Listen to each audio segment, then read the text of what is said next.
Can everyone hear me? I can hear myself ringing. It's a bit worrying. Anyway, I would like to talk to you a little bit about something I call virtual document management, for lack of a better name. It's a bit of a cheat, which I guess you will find out. So, the origin to this paper happened at Balisage a couple of years ago, 2014. It was, I did a paper on what I called multi-level versioning. There's also a client system of mine. It's not a system, it's a lot of systems, as you will see, and it has a very particular problem. So Balisage was basically about adding versioning to the exist database. It was a suggestion about using exists versioning module and adding some kind of intelligence to it. So it was on several levels, as you can see here, adding significance to the versions saved. The versioning module in exist will basically save every version, and so it creates a lot of versions, and most of those are not significant in any way. So there will be lots of them. And at Balisage, I suggested the versioning be implemented as an XML document, versioning markup, I called it. We'll get back to that.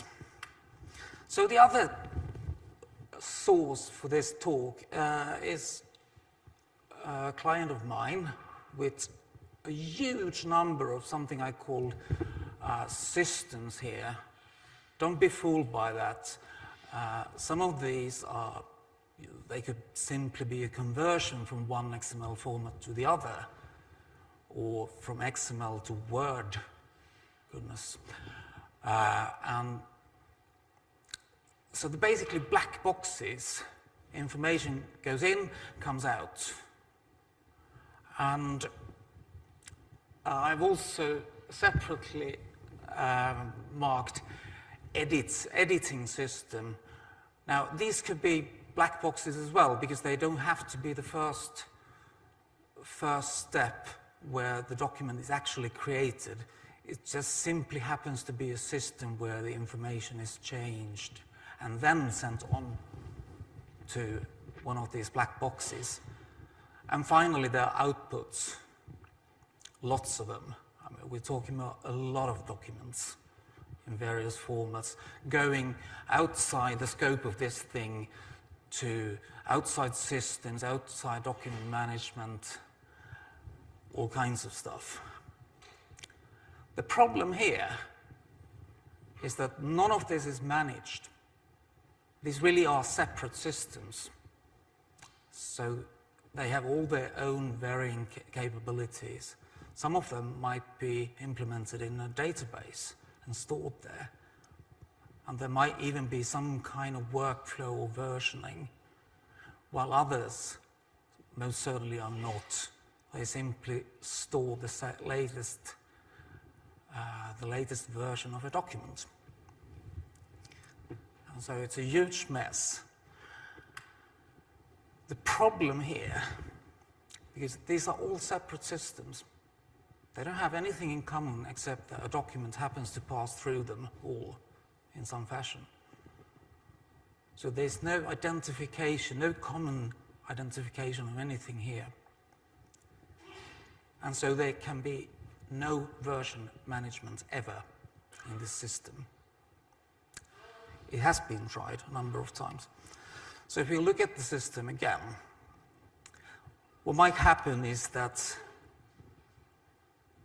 we publish a document, an XML document from a system. It goes through this black box, comes out at the other end, yet another system, and eventually it comes out. Now this could be a document to be published, this could be a document that is used by an external system. The problem, as I said, this is a gross simplification, by the way. There are lots more stuff happening here. This is just an attempt by me to show what kind of a mess this is. The problem is that once you have produced your output, there's no way to trace back. There's no way to know where a document came from. But there are requirements for this. So there would be requirements for, if you have, as an end user, if you have a document and you need to know if there's a later version of this document and what has changed, well, there's no way to know this. There is no identification of any kind. You can't trace it back to the right system. In fact, I mean, you could follow the steps sort of and guess. There's no way to know what way it went. And so this is a problem.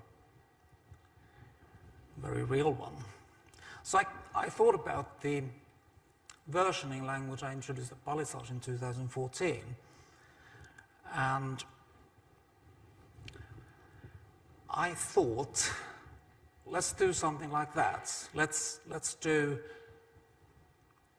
name these documents outside the systems. Let's do it virtually. Let's do it passively. Let's just observe what's going on. But before we do that, let me just share with you, and some of you will have seen this many times before if you've heard me talking, because I believe very firmly in this sort of thing.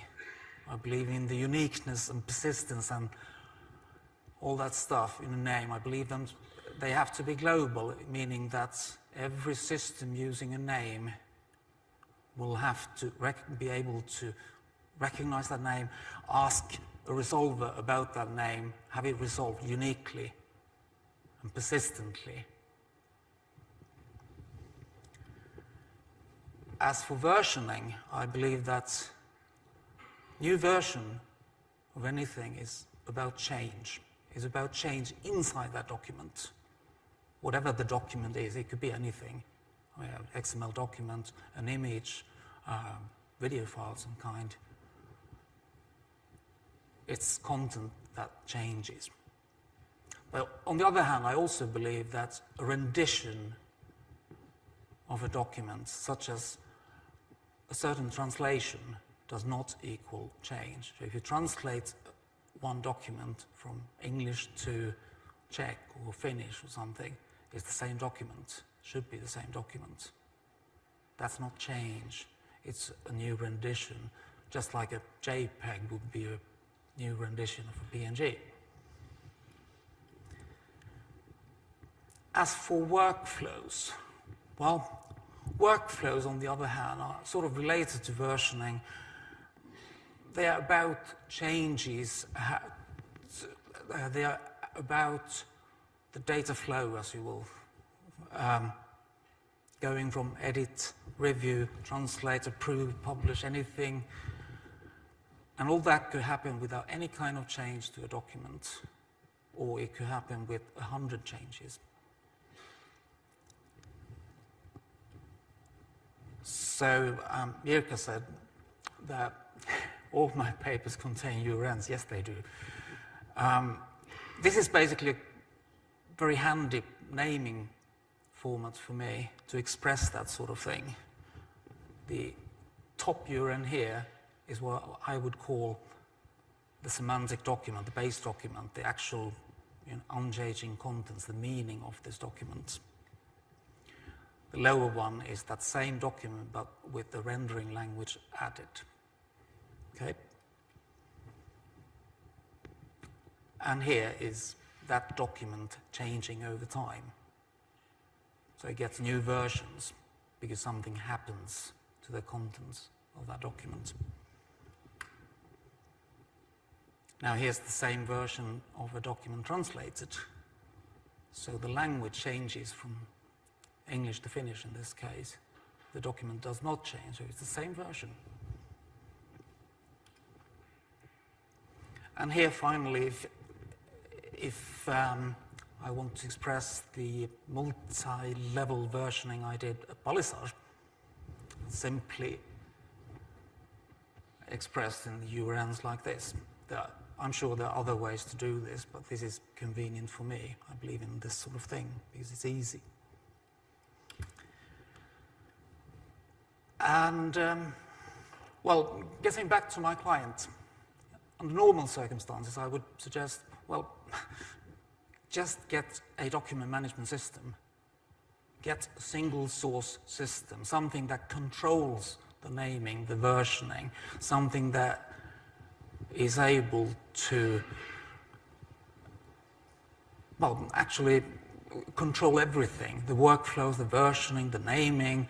It's able to answer queries, all that. But we can't do that because these are separate systems. There are good reasons for that because, I mean, it's not that the people are stupid or anything. They're not, most certainly not. It's just that this mess of a huge number of systems happened over time, and they're all vitally, critically important to various business cases. You can't just, replace them. You can't pause everything to introduce this sort of thing, even if you wanted to. I believe this is a data system, by the way. I just borrowed it from the internet. Not that I'm suggesting data or anything. It's just system. But what we want to do, instead of that web of black boxes and information going through, we want to get this sort of thing. We want to track what happens from one system to the next, and next, and next, until done. We want to log there. We want a passive tracker of some kind. Starting here, log this, came from this system, it passed through this system, and this, and this, and it came out on the other side. And all of this, we would log. So we could find out which way the document came afterwards. And that Balisage versioning XML seems to me like the ideal candidate. We're talking about, remember, we're not talking about changing any of the participating systems or processes or black boxes or whatever you want to call them. We're talking about observing what happens.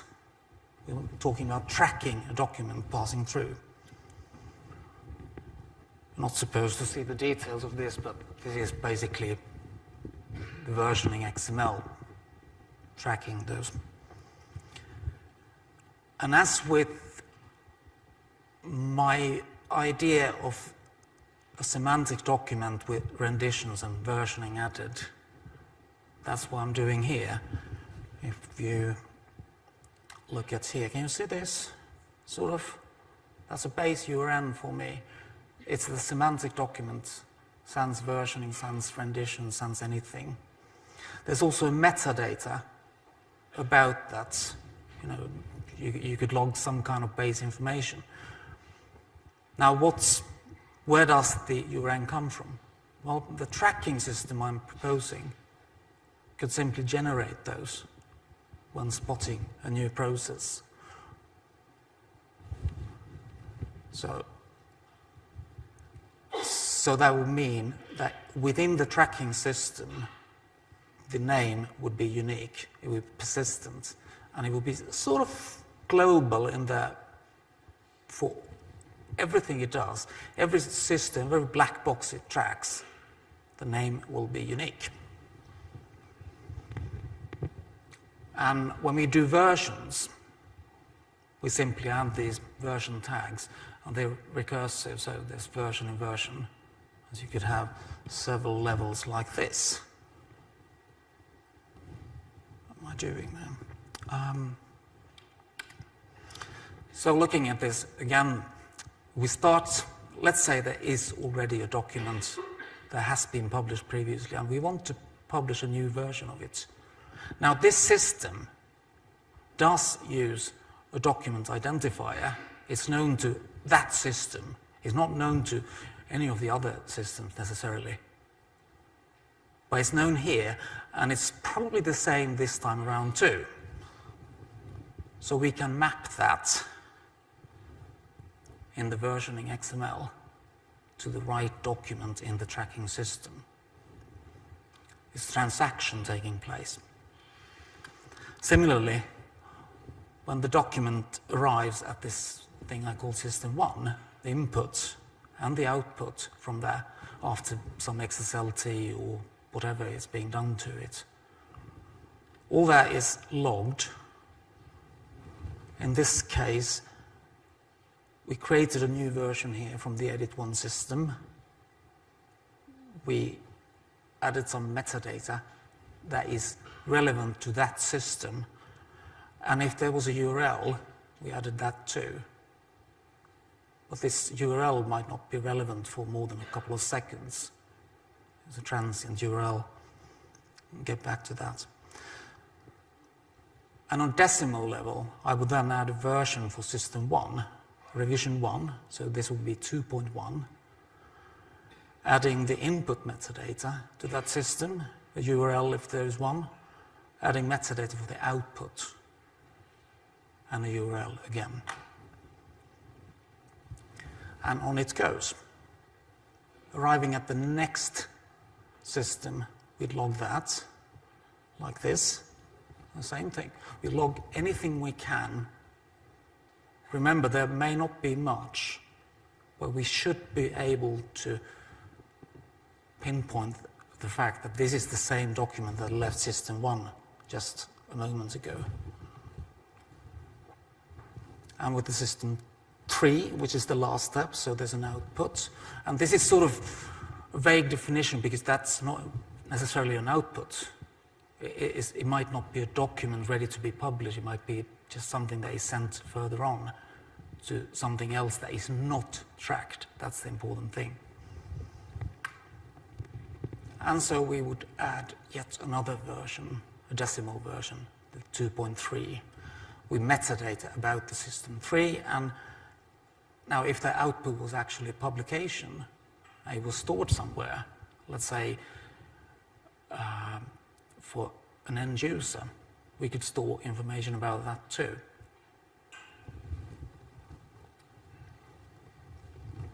And in time, this would be a huge XML document, but one that does have a unique identifier, does have versioning, and does map all these unique versions, unique names to the various document IDs, the URLs, anything you might have on the systems that the document passed through.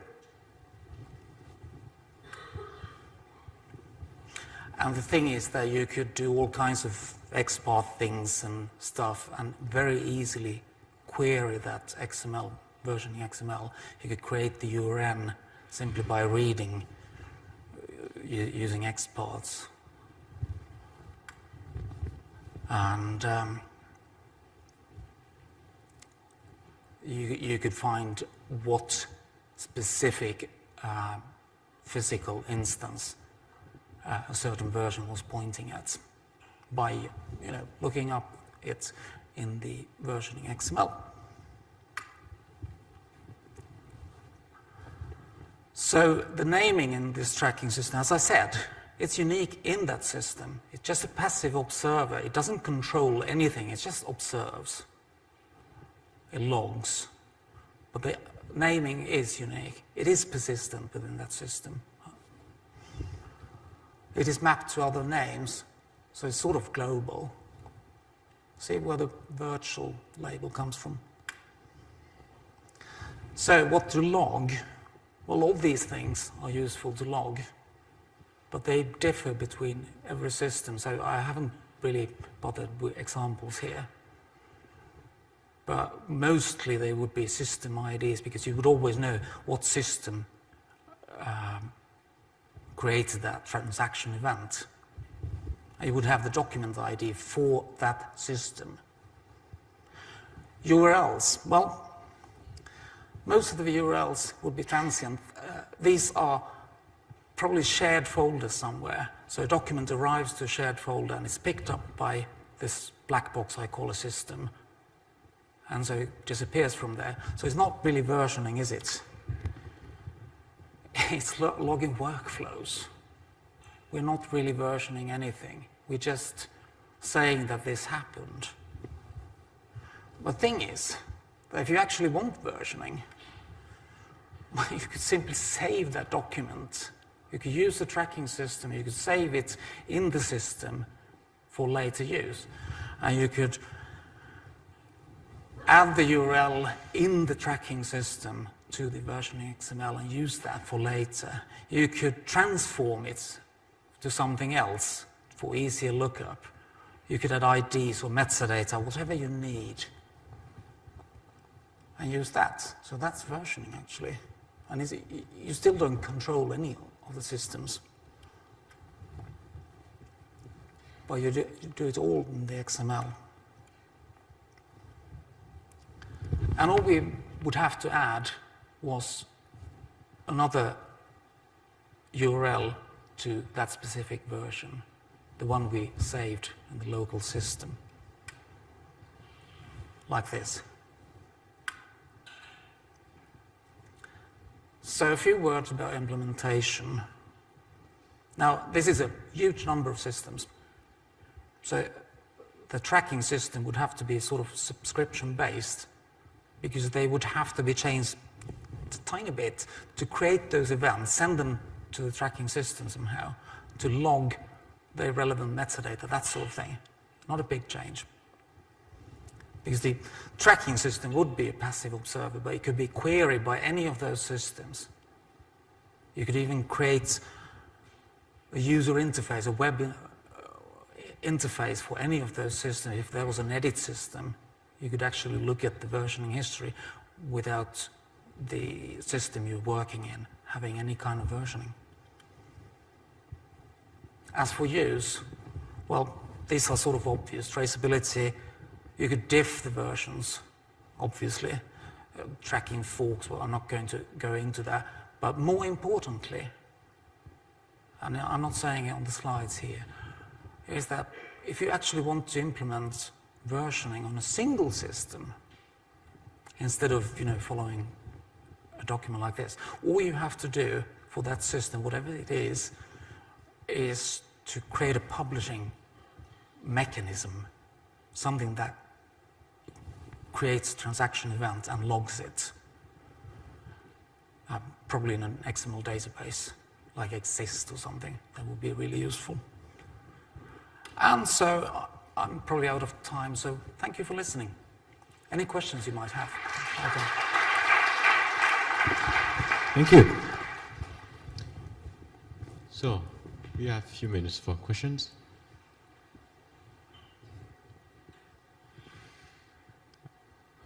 Okay.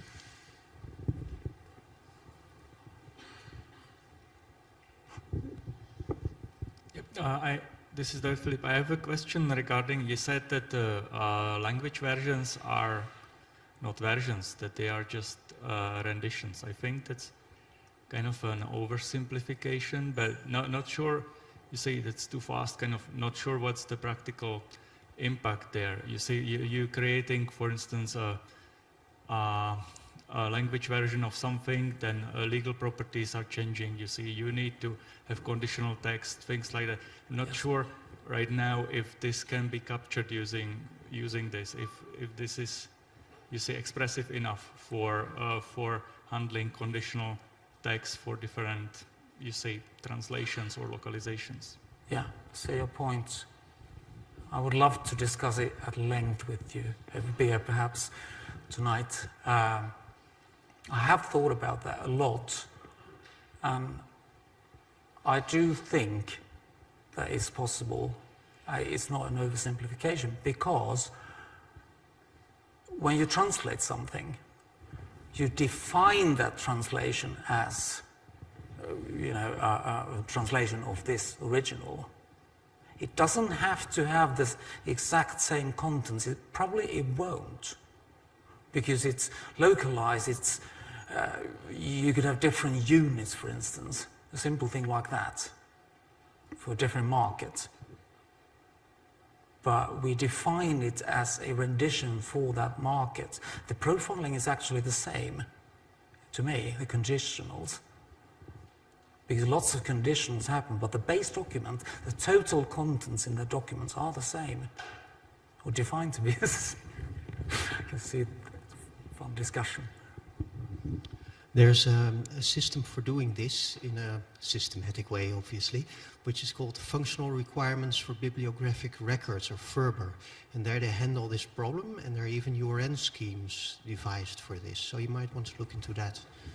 And there are several standards, especially for legal documents, based on this. I can show you later over a beer. Sure. Thanks. Good. Any other question? Okay. Last one. It's not a question, it's a reaction to the last thing. I think that the point here of the speaker is that you cannot do it with a single system. And so basically any single system is not the solution, right? This is a system that can track it over systems, like as a meta thing.